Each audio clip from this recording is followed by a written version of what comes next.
প্রথমত আপনারা এখানে যেটা দেখতে পাচ্ছেন, এই যে লম্বা, এই যে এই রডটা দেখতে পাচ্ছেন, এটা এটা হচ্ছে ছাদের রড, মেন রড।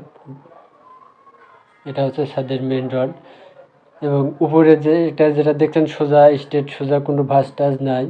এই যে এটা হচ্ছে ছাদের মেন রড এবং উপরে যেটা বাঁকা করে দেখানো হয়েছে, যেটা উপরে বাঁকা করে দেখানো হয়েছে, এই যে দেখতে পাচ্ছেন, এই যে এটা হচ্ছে ছাদের ক্যারিং রড। এটাকে ক্যারিং রড বলা হয়। এটা হচ্ছে মেন বার, এটা হচ্ছে ক্যারিং বার। আর উপরে ছোট যেটা দেখতে পাচ্ছেন, এটা হচ্ছে ছাদের টপ বার।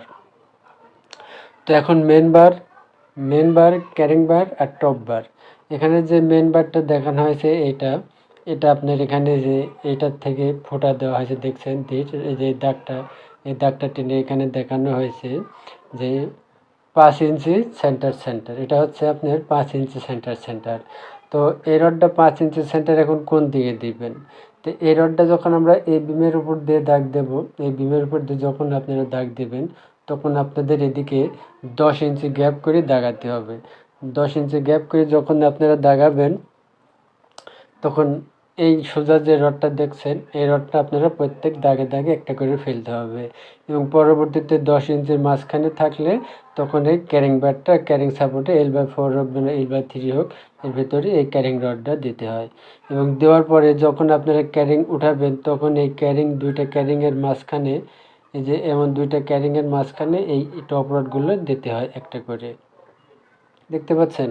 আর যদি আমরা এখন এই পাশটা দেখি, এখানে দেখুন, এই যে এখানে এটা ছোট রুম সিঁড়ির সাথে, এই যে দেখতে পাচ্ছেন আপনারা, এটা লিফট এবং লিফটের পাশে যেটা দেখছেন, এটা ছোট একটা রুম। এখানেও আপনার এই রডটা দেখানো হয়েছে।